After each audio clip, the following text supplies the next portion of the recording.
Dear students, I am Surakala Kumari, lecturer in botany, Sri Venkateshwara College of Arts and Science, Amalapuram, affiliated to Adikavinana University, Rajmundry. Today, we discussing topic is the third year, 6th semester elective paper. First unit topic, callus culture. How to maintain the subculture maintenance. What is the growth measurements? These are all discussed in this class. First, what is the callus culture? First, what is the callus? Callus means an undifferentiated, unorganized, proliferated mass of cells. Sometimes callus or callus-like pot may be formed in the various parts of the intact plants either due to the wounds or disease. The callus అంటే ఏంటి? That is the undifferentiated, అంటే అక్కడ ఉండేటటువంటి కణాలని అంటే group of cells లోపల the cells are uniform in condition, అన్నీ కూడా ఒకేలా ఉంటాయి. అంటే they cannot shows the undifferentiation, అంటే వేరియేషన్ అనేటటువంటి చూపించలేనటువంటి కణాల యొక్క సమూహాన్ని మనం క్యాలస్ అని పిలుస్తున్నాం. అంటే అన్డిఫరెన్షియేటెడ్ మాస్ ఆఫ్ సెల్స్ లేదా group of cells, that is called callus. This callus is formed in two situations. Generally in plants that is undergo the wound formation are disease formation. ఈ రెండు జరిగినప్పుడు plant లోపల callus formation జరుగుతూ ఉంటుంది. Callus, which is the important to plant tissue culture, is produced experimentally from the explants. Any small excised portion of any part of any living healthy plant is described as explant. అంటే మనం callus culture చేయడానికి cell తీసుకుని చేయొచ్చు, లేదా group of cells టిష్యూస్ని తీసుకుని చేయొచ్చు. అంటే plant యొక్క any part of the plant that can act as the explant. We can take in the healthy plants for cultured aseptical in vitro conditions. అంటే aseptic conditions లోపల మనం ఈ క్యాలస్ కల్చర్ని చేయాల్సి ఉంటుందన్నమాట. First, what is the history of callus culture? Explant are cultured aseptically on solid or liquid nutrient medium under controlled conditions to produce callus. అంటే ఈ క్యాలస్ని మనం సాలిడ్ మీడియంలో ప్రొడ్యూస్ చేయొచ్చు, లిక్విడ్ మీడియంలో ప్రొడ్యూస్ చేయొచ్చు, బట్ అసెప్టికల్ కండిషన్స్ ఉంటే సరిపోతుంది. What is the history? Several number of people, అంటే చాలామంది సైంటిస్టులు దీని గురించి డిస్కస్ చేశారు. ఫర్ ఎగ్జాంపుల్గా ఆర్ఎస్ గౌత్రెట్ అనే అతను మనకి మొట్టమొదటిసారిగా first developed the callus from the excised cambium cells of salix in a simple nutrient medium. సాలిక్స్ అనేటటువంటి ఒక మొక్క లోపల కేంబియం సెల్స్, అంటే వాస్కులర్ బండిల్లో ఉంటాయి కదా కేంబియం సెల్స్, ఆ సెల్స్ని ఐసోలేట్ చేసి వాటి నుంచి మనకి క్యాలస్ ఫార్మేషన్ని చేసి చూపించారు. నెక్స్ట్ తర్వాత van Overbeek first repeated the importance of coconut milk in callus culture. ఇతను క్యాలస్ కల్చర్ లోపల మనం కోకోనట్ మిల్క్ని యూస్ చేయొచ్చు, that can encourage the growth of the callus formation అని చెప్పేసి చెప్పడం జరిగింది. నెక్స్ట్ స్కూగ్ అనే అతను first produced the callus from the stem అంటే కాండం నుంచి మనకి క్యాలస్ ఫార్మేషన్ చేశాడు ఇన్ టొబాకో స్పీసీస్ లోపల ఫస్ట్ టైం ఇతను క్యాలస్ ఫార్మేషన్ని చేయడం జరిగిందనమాట. In nutrient medium containing auxins ఉండగానే అంటే న్యూట్రియంట్ మీడియంకి ఆక్సిన్స్ని యాడ్ చేసి టొబాకో ప్లాంట్ నుంచి క్యాలస్ని ప్రొడ్యూస్ చేయడం జరిగింది. Skoog and Miller first proposed and reported the hormonal control of organ formation from callus. అంటే హార్మోన్ యొక్క కంట్రోల్ వలన ఆర్గాన్స్ ఏ విధంగా ఏర్పడతాయి అంటే రైజోజెన్సిస్ అనేటటువంటి ప్రక్రియని గురించి ఎక్స్ప్లెయిన్ చేయడం జరిగిందనమాట. క్యాలోజెన్సిస్ అండ్ రైజోజెన్సిస్ గురించి చెప్పారనమాట. అంటే క్యాలస్ నుంచి మనకి స్టెమ్ రూట్ ఫార్మేషన్కి సంబంధించినటువంటి విషయాన్ని స్కూగ్ అండ్ మిల్లర్ తన ఎక్స్పెరిమెంట్స్ ద్వారా ఎక్స్ప్లెయిన్ చేశారు. What is the procedure of the callus culture? The initiation of callus culture from the explant requires the 3 major steps. 3 స్టెప్స్లో సింపుల్గా చెప్పొచ్చు. The steps are the first step is the aseptic preparation of plant material. అంటే మనం select చేసుకునేటటువంటి material ఉంటుంది కదా, sterilised కండిషన్లో ఉండేటటువంటి అంటే క్లీనప్ చేసినటువంటి మెటీరియల్ని ప్రిపేర్ చేసుకోవడం. అంటే free from the micro organism explant is prepared. Step 2, selected suitable nutrient medium is supplemented with the phytohormones like auxins and cytokinins. Second స్టెప్లో మనకు కావాల్సినటువంటి మీడియం అంటే మనకి గ్రోత్కు అవసరమైనటువంటి మీడియం, ఆ మీడియంలో విత్ సప్లిమెంట్స్ మనకు కావాల్సినటువంటి హార్మోన్స్తో కూడుకున్నటువంటి మీడియంని సెలెక్ట్ చేసి ఉంచుకోవాలి. థర్డ్ స్టెప్లో inoculation of culture used under control conditions. First step explant selection గురించి, సెకండ్ స్టెప్ మీడియా ప్రిపరేషన్ గురించి, థర్డ్ స్టెప్ ఇనాక్యులేషన్ చేసి తర్వాత ఇంక్యుబేషన్ చేయడం అన్నమాట. These are the 3 steps. How to prepare that, ఏ విధంగా ప్రాసెస్ని చేయొచ్చు అనే దాని గురించి. Excised plant parts called explant are taken and washed with the liquid detergent 5% of Teepol. 5% of టీపల్ని యూజ్ చేసి ప్లాంట్ సర్ఫేస్ రీజన్ని క్లీనప్ చేస్తాం. Then the explants are surface sterilized by the chemicals like sodium hypochloride or mercuric chloride కానీ లేదా sodium hypochlorite కానీ use చేసి అంటే 10 to 15 minutes తోటి వాటిని కాస్త రిన్స్ చేయాల్సి ఉంటుంది. ఆ తర్వాత వాటర్ తోటి అంటే బాయిల్డ్ వాటర్ తోటి లేదా స్టెరిలైజ్డ్ వాటర్ తోటి క్లీనప్ చేయాలి. అంటే ఫస్ట్ సోడియం హైపోక్లోరైడ్ లేదా పాదరసం అంటాం, మెర్క్యూరిక్ క్లోరైడ్, ఈ రెండింటిలో ఏదో ఒక దాన్ని యూజ్ చేసి 10 to 15 minutes వాష్ చేసిన తర్వాత after that cleaned with the sterilized water తోటి క్లీనప్ చేయాలన్నమాట. అంటే డిస్టిల్డ్ వాటర్ తోటి క్లీనప్ చేయాలి. Next, such sterilized explant material is cut aseptical into small segments. అంటే మనకి చిన్న చిన్న ముక్కలుగా కత్తిరించాలి. అంటే మనం ఏదైతే ప్లాంట్ మెటీరియల్ తెచ్చుకున్నామో ఆ ప్లాంట్ మెటీరియల్ని పీసెస్ కింద కట్ చేసుకోవచ్చు. These segments are transferred aseptically on a suitable nutrient medium. అంటే క్లీనప్ చేసినటువంటి మెటీరియల్ని మనం సర్ఫేస్ రీజన్ అందులో ఏ టిష్యూని పెట్టాలనుకుంటున్నామో ఆ టిష్యూని సెపరేట్ చేసి that is transferred in to the nutrient medium. Solidified with agar solid మీడియంని తీసుకుంటున్నాం. This solidified semi solid agar nutrient medium is used for the induction of callus tissue. The above incubated agar culture medium is transferred finally into the incubation culture rooms.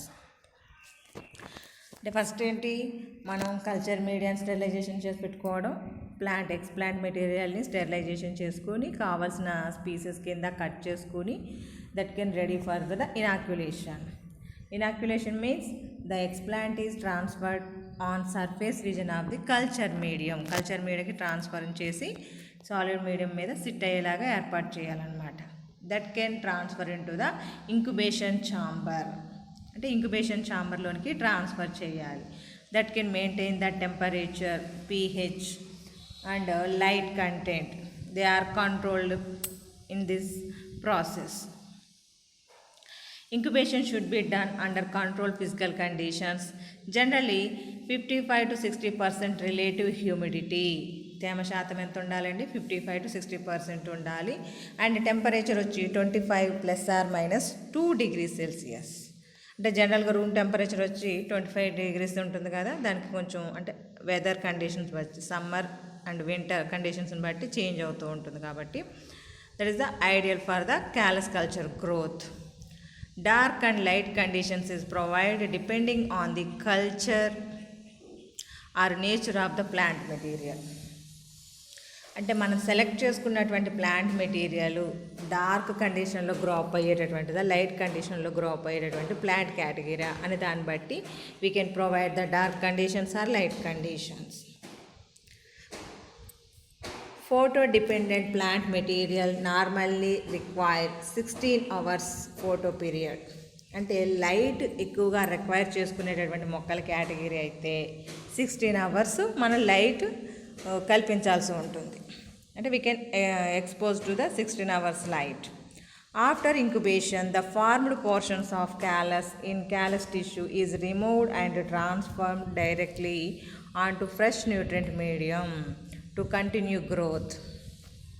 అంటే పెరుగుతుంది కదా అని చెప్పేసి అలా వదిలేయకూడదు. Some of time, after the some of time తర్వాత we can transfer in to the new culture medium, కొత్త culture మీడియంలోనికి ట్రాన్స్ఫర్ చేసుకోవాలి. ఎందుకంటే న్యూట్రియంట్స్ అన్నీ కూడా రిక్వైర్ అయిపోయిన తర్వాత the tissue is undergo the death conditions. Tissue అనేటటువంటి చనిపోయేటటువంటి చాయిస్ ఉంటుంది. అందువల్ల న్యూట్రియంట్ మీడియంకి, ఫ్రెష్ న్యూట్రియంట్ మీడియంకి ట్రాన్స్ఫర్ చేసుకోవాలి ఫర్ దేర్ గ్రోత్ కంటిన్యూ చేయాలనుకున్నప్పుడు. These callus culture can be maintained by serial sub culture. అంటే ఈ క్యాలస్ని అంటే గ్రూప్ ఆఫ్ అన్డిఫరెన్షియేటెడ్ మాస్ అనేటటువంటిది ఏర్పడింది కాబట్టి దాన్ని మనం మెయింటెనెన్స్ చేయాలి ల్యాబ్ కండిషన్స్ లోపల. అంటే ఎప్పుడైనా మనకు టిష్యూ కావాలంటే we can taken from that callus culture, దాని నుంచి తీసుకుంటాం అన్నమాట. అంటే ప్రతిసారి మదర్ ప్లాంట్ దగ్గరికి వెళ్ళాల్సినటువంటి పని ఉండదు మెయింటెనెన్స్ చేయడం ద్వారా. నెక్స్ట్ స్టెప్ వచ్చి this is the callus culture procedure అది.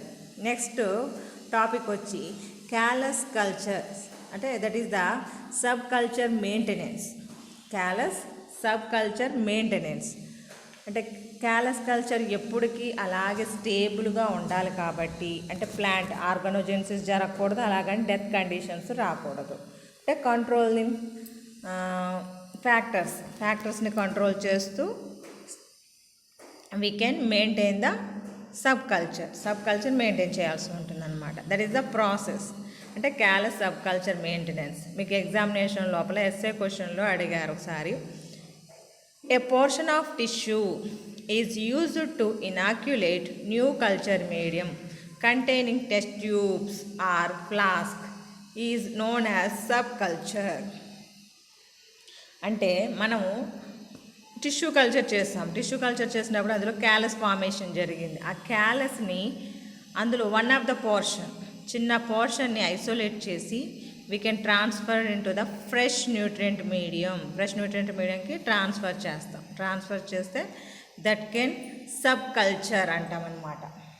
అంటే పూర్తిగా ఉన్నటువంటి క్యాలస్ కల్చర్ని కాకుండా just small portion of the callus part is transferred on surface region of the fresh medium, that is the subculture. Callus were subcultured on solid medium approximately every 4 to 6 weeks. While suspension culture need to be subcultured every 3 to 14 days. అంటే మనం చేసేటటువంటి sub culture solid మీడియంలో చేస్తున్నామా లేకపోతే liquid మీడియంలో చేస్తున్నామా అనే condition బట్టి, సాలిడ్ మీడియంకి అయితే మనం we can add to the fresh medium every 4 to 6 weeks. Agar మీడియంతో ఉన్నట్టయితే, వితౌట్ అగార్ అంటే లిక్విడ్ మీడియం అయితే 3 to 14 days లోపల ఆ లిక్విడ్ మీడియంని చేంజ్ చేస్తూ ఉండాలి. అంటే సబ్ కల్చరింగ్ చేస్తూ రావాలన్నమాట. After the 3 to 14 days sub culturing అనేటటువంటిది చెయ్యాలి. అంటే based on the plant species, మొక్కలను బట్టి, అలాగే we can use it the liquid medium are agar medium అనేటటువంటి కండిషన్స్ని బట్టి. Shoot primordia, dead tissue from explant during the callus induction phase were removed and discarded. అంటే మనం ఒకవేళ మార్చడం లేట్ అయినా లేదా న్యూట్రియంట్ మీడియము ఫేవరబుల్గా ఉన్నా that callus is undergo the organ formation. అంటే షూట్స్ ఫార్మేషన్ చేయొచ్చు, లేదా అందులో ఉండేటటువంటి న్యూట్రియంట్ మీడియము న్యూట్రియంట్స్ అయిపోతే the tissue is undergo the death condition, చనిపోయేటటువంటి చాయిస్ ఉంటుంది. అంటే ఇలాంటి డెడ్ సెల్స్ని కానీ షూట్స్ ఫార్మేషన్ చేసేటటువంటి టిష్యూస్ని కానీ తీసేయాలన్నమాట. అంటే రిమూవ్ ఫ్రమ్ దట్ కల్చర్, ఆ కల్చర్లో నుంచి తీసేసి డిస్కార్డెడ్ పడవేయాలి. The proliferating callus were divided into 2 pieces. అంటే ఎప్పుడు కూడా సబ్ కల్చర్ చేసేటప్పుడు, అంటే క్యాలస్ని సబ్ కల్చర్ చేసేటప్పుడు మనం ఆ క్యాలస్ని we can divided into 2 pieces, రెండుగా డివైడ్ చేసుకొని of which one was used for the callus maintenance. ఒకటేమో క్యాలస్ కల్చర్ మెయింటెనెన్స్కి ఉపయోగించుకోవాలి, and other one is the callus is used for the regeneration of the plants. అంటే ఒక portion ఏమో plant ప్రొడక్షన్కి use చేసుకుంటాము, సెకండ్ హాఫ్ పోర్షన్ ఏమో we can used in to the maintenance of subculture మెయింటెనెన్స్కి use చేసుకోవాలన్నమాట. After the callus has been grown for a while association with the original tissue, it becomes necessary to sub culture the callus to a fresh medium.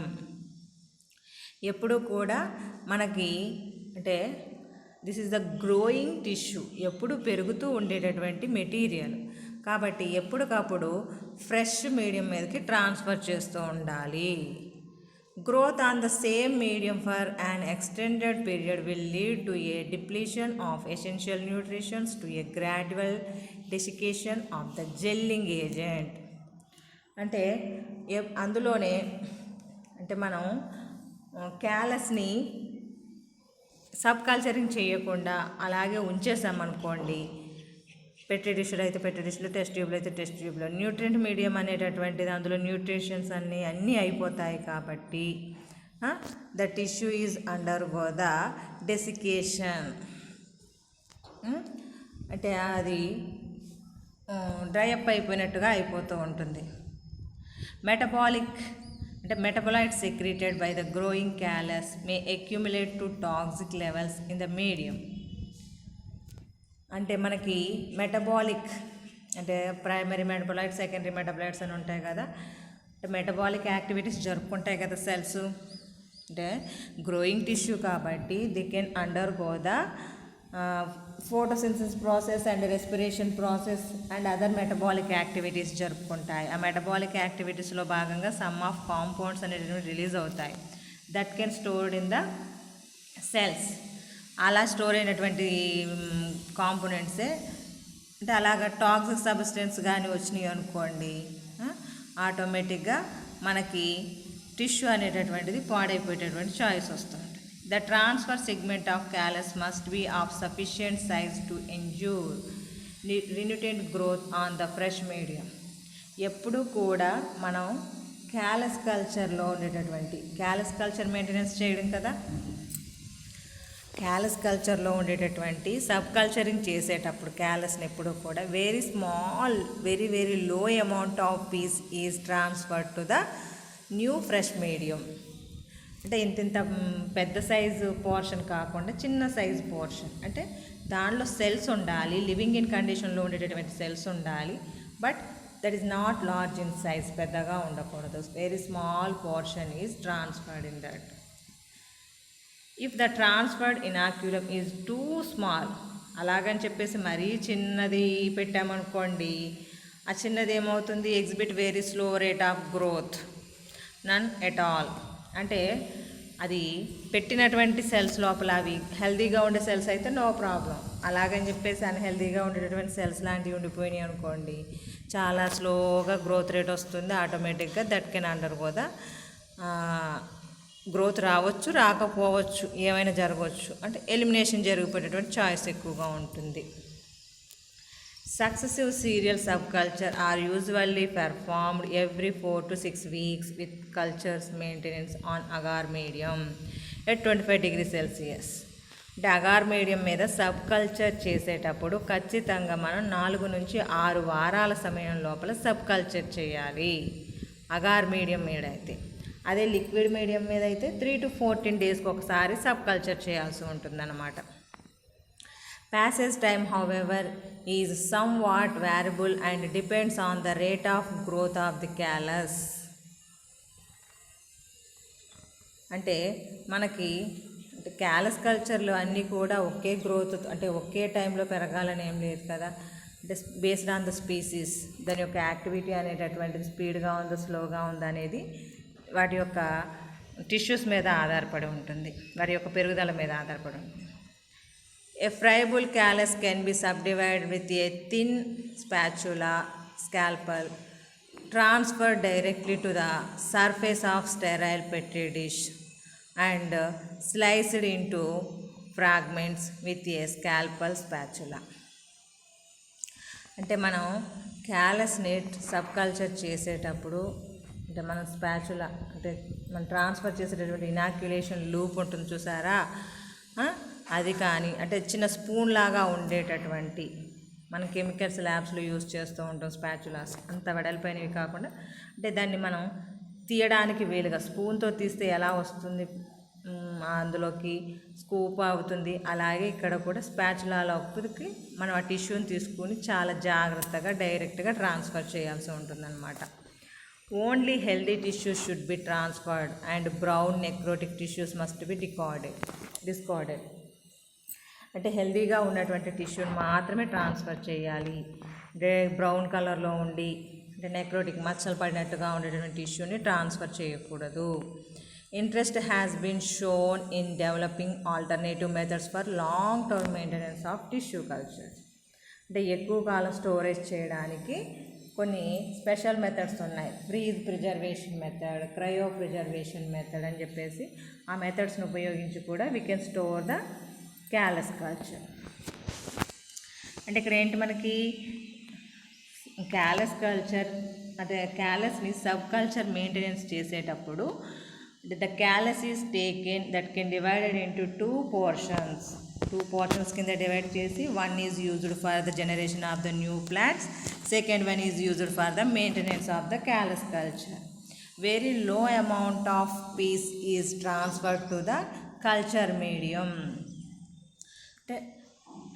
Brown color and necrotic conditions, dead cells, shoot forming callus, these are all removed from that growth conditions. దాని నుంచి remove చేసి we can add the good fresh nutrient medium to the every 4 to 6 weeks.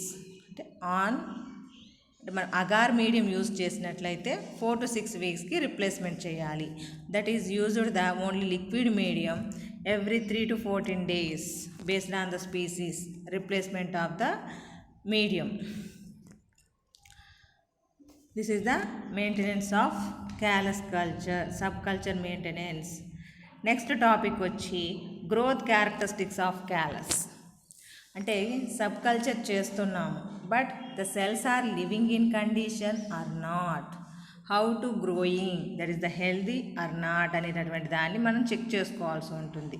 అంటే పెరిగినప్పుడు ఆ callus ఎలాంటి లక్షణాలను కలిగి ఉంటుంది అనే దానికి సంబంధించి ఇదన్నమాట. అంటే growth of a callus involve a complex relationship among the plant material used to initiate the callus. మనం తీసుకున్నటువంటి ఎక్స్ప్లాంట్ ఏదైతే ఉందో అది క్యాలస్ని ఫామ్ చేస్తుంది. The composition of the medium, అంటే మీడియం మనం తీసుకున్నటువంటి మీడియం కాంపోజిషన్ అనేటటువంటిది that is also give to the growth characteristics. And environment అంటే ఫ్యాక్టర్స్ అంటే temperature, light, pH, these are also affected the growth. Some callus growth are heavily lignified hand in texture, whereas other break easily into the small fragments. అంటే cellular differentiation అనేటటువంటిది formation జరగకుండా చూసుకోవాలి. అంటే lignified cells వచ్చేసినాయి అనుకోండి, they cannot undergo the division process, division జరగకుండా ఉండిపోతూ ఉంటాయి. అందుకోసం అని చెప్పేసి the fragile growth that crumble readily for termed as friable cultures. The very low amount of culture ఉందనుకోండి that can collapse that region, ఆ భాగంలో నుంచి ఆ టిష్యూ వెళ్ళిపోయేటటువంటి అంటే వి కెన్ లివ్ ఇట్ అంటే మ్యాక్సిమం అక్కడ నుంచి స్కిప్ అయిపోయేటటువంటి చాయిస్ ఉంటూ ఉంటుంది మనకి.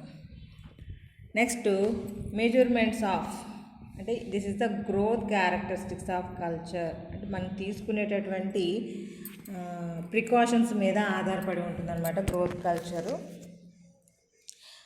that is the good healthy cells are there అని చెప్పేసి how to identify అని చెప్పేసి measurements of growth of the culture అనే కొన్ని మెథడ్స్ ఉన్నాయి. 3 methods are there.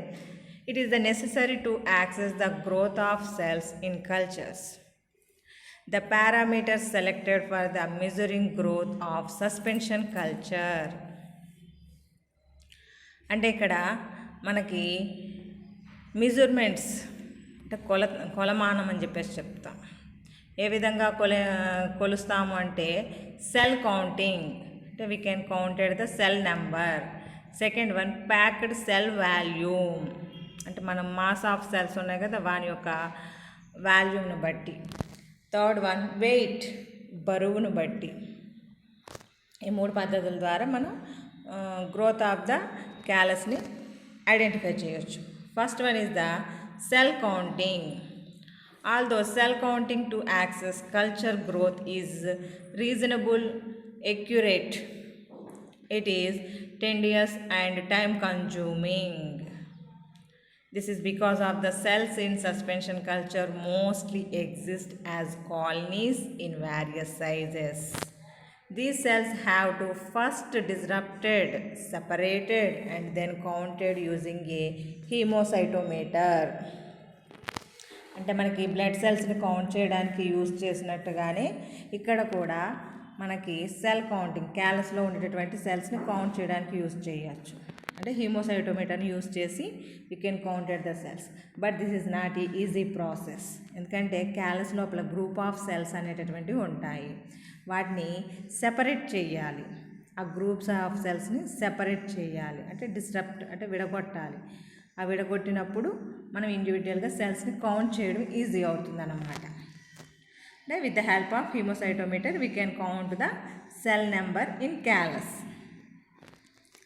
Second one packed cell volume. ఇక్కడ మనకి పీసీవి అంటే packed cell volume is expressed as a millilitre of pellet. అంటే మనకి సెంట్రిఫికేషన్ లాగా pellet for ml of culture. Millilitre అంటే మనం ఎంత తీసుకున్నామో కల్చర్ మీడియం బట్టి. To determine the packed cell volume a measured volume of suspension culture is centrifuged per minute and volume of pellet or packed cell volume is recorded. ఇప్పుడు liquid medium ఉందనుకోండి, ఆ liquid మీడియంలో ఉండేటటువంటి cells యొక్క నెంబర్ని identify చేయాలి.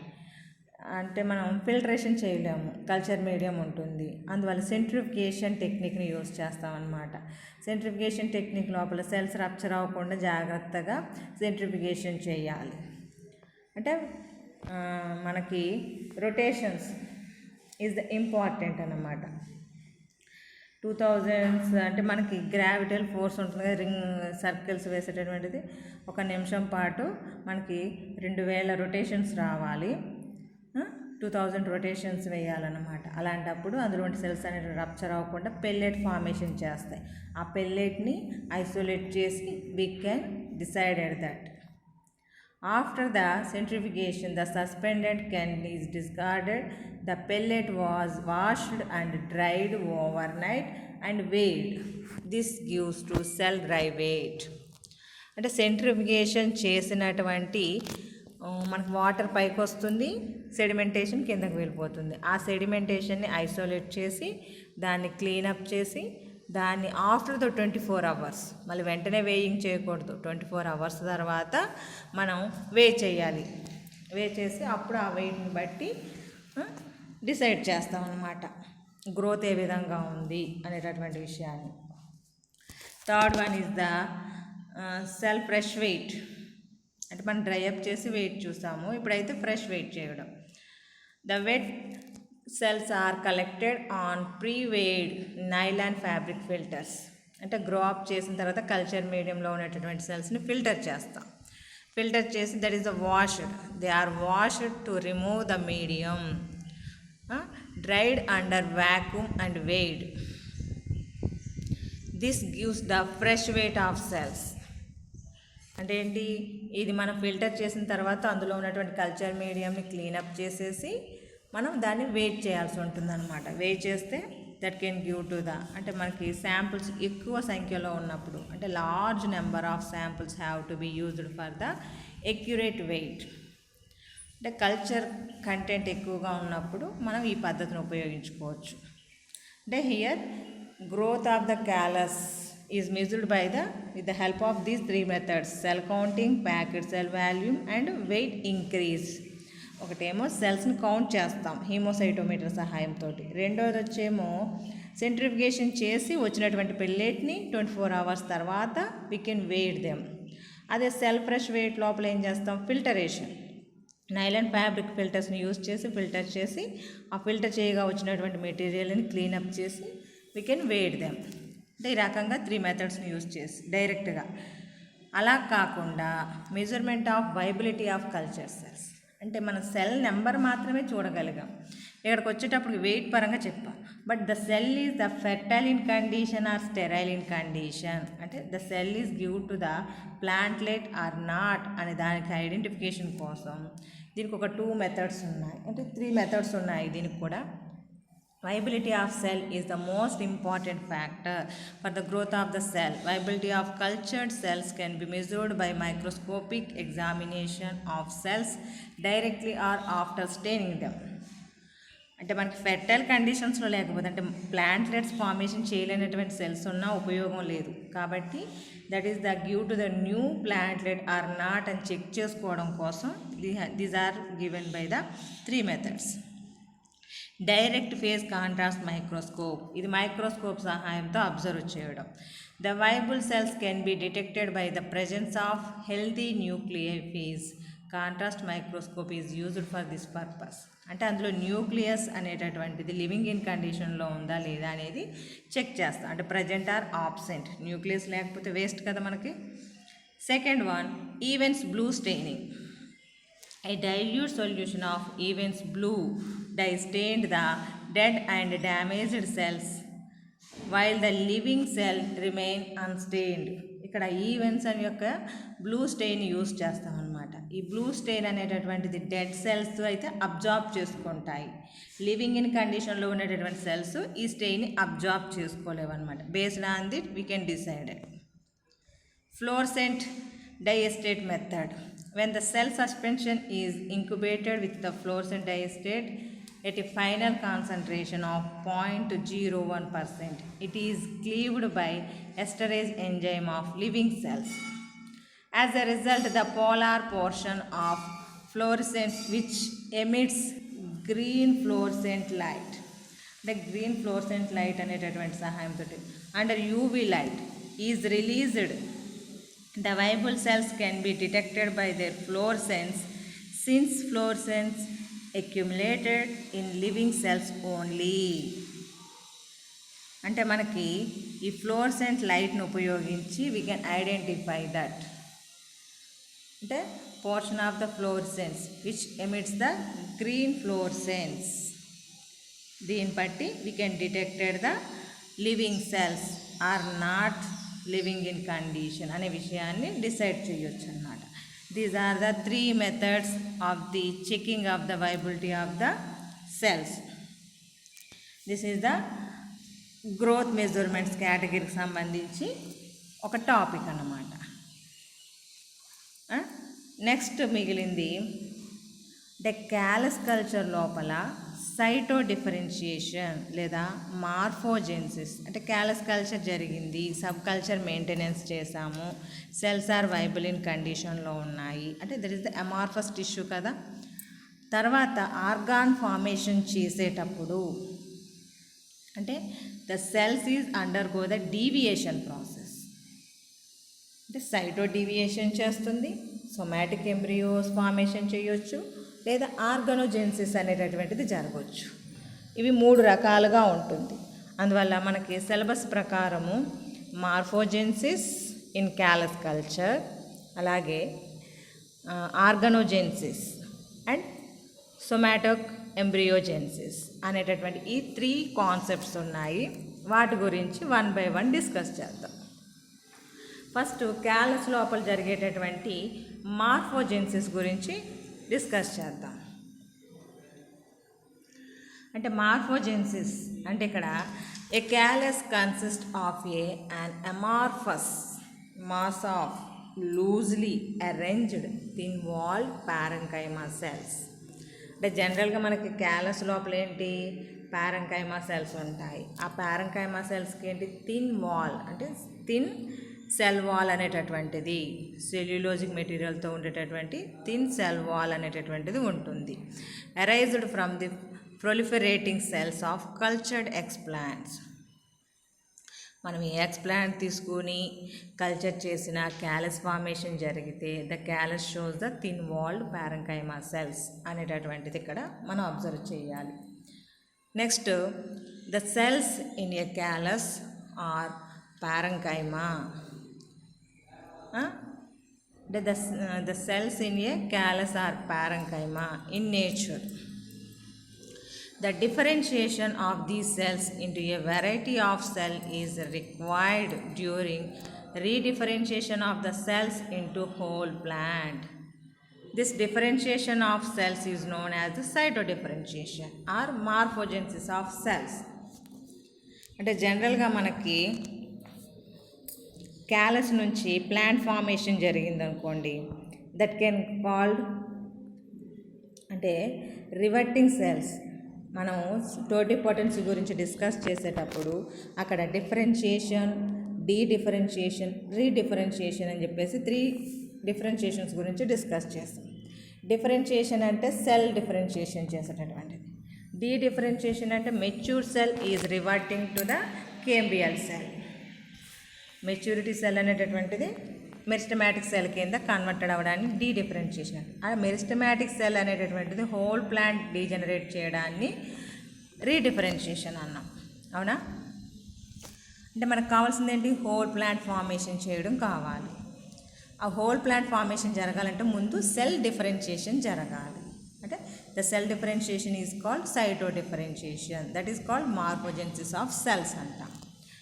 అంటే how to differentiated అంటే పారెంకైమా సెల్స్ కాస్త that can divided into water conduction tissue, food conducting tissue కింద డిఫరెన్షియేషన్ చూపించాలి. ఎలా చూపిస్తుంది ఆ వేరియేషన్ అనే దాని గురించి. In vivo the main emphasis in plant cytodifferentiation has been laid on vascular differentiation. అంటే జైలం అండ్ ఫ్లోయం మనకి క్లియర్గా కనిపించేటటువంటి డిఫరెన్షియేషన్ ఇది. పర్టికులర్లీ ద జైలం ఎలిమెంట్స్ అంటే వాటర్ కండక్టింగ్ టిష్యూ. అంటే ఆ పారెంకైమా టిష్యూ అనేటటువంటి స్టోరేజ్ పర్పస్కి ఉపయోగపడుతుంది. They cannot transfer the water but xylem tissue is involving in the water conduction. And intact plant tissue differentiation goes on in a fixed manner the characteristics of the species and the organ. Saito differentiation అనేటటువంటిది species మీద ఆధారపడి ఉంటుంది. అలాగే వాటి యొక్క organs మనం select చేసుకున్నటువంటి organs మీద ఆధారపడి ఉంటుంది. While callus culture which lack vascular elements అంటే జెంటికల్గా the cells are amorphous tissues అంటే గ్రూప్ ఆఫ్ అమార్ఫస్ అంటే అన్డిఫరెన్షియేటెడ్ సెల్స్ అని చెప్పేసి చెప్పాం. తర్వాత ఏమవుతుంది? The study of the effect of various physical and chemical factors on vascular differentiation. అంటే ఈ మార్ఫోజెన్సిస్ని స్టడీ చేయడం ద్వారా ఏం తెలుస్తుంది అంటే ఎలాంటి physical and chemical factors affected the cyto differentiation అంటే వాస్కులర్ సిస్టమ్ ఏర్పడడంలో ఎలాగా ఇన్వాల్వ్ అవుతున్నాయి అనే దాన్ని స్టడీ చేయడానికి ఉపయోగపడుతుంది అన్నమాట. 2 substances, auxin and sucrose, have a major effect on vascular tissue differentiation. అంటే వాస్కులర్ డిఫరెన్షియేషన్ జరపడానికి మేజర్గా ఆక్సిన్, సుక్రోజ్ అనేటటువంటిది గుడ్ రోల్ ప్లే చేస్తాయి అని చెప్పేసి దాని గురించి స్టడీ చేశారు. While cytokinin, gibberellin promote differentiation into the xylem tissue. అంటే సైటోకైనిన్, జిబ్బరెలిక్ యాసిడ్ కూడా ఇన్వాల్వ్ అవుతుంది. అంటే గ్రోత్ హార్మోన్స్ ఇవన్నీ కూడా ఆక్సిన్, సైటోకైనిన్, గిబ్బరెలిన్ అనేటటువంటిది. ఆ జైలం టిష్యూ డిఫరెన్షియేషన్ జరగడాన్ని జైలోజెన్సిస్ అని చెప్పేసి పిలుస్తాం. How to form that? Generally auxin at low concentration చాలా తక్కువ కాన్సన్ట్రేషన్లో ఆక్సిన్ అంటే 0.005 milligrams per liter that can stimulates the that can stimulate the xylogenesis. Xylogenesis means formation of the xylem.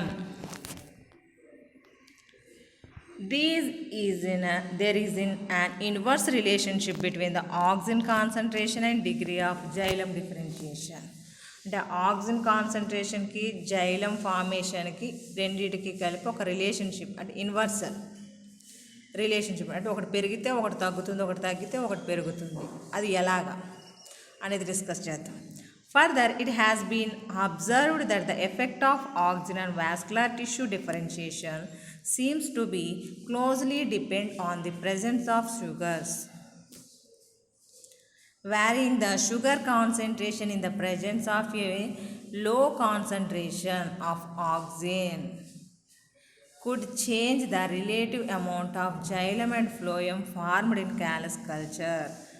అంటే sugar concentration auxin concentration మారే కొలది xylem phloem ఏ విధంగా ఏర్పడింది అనేటటువంటిది చూడొచ్చు.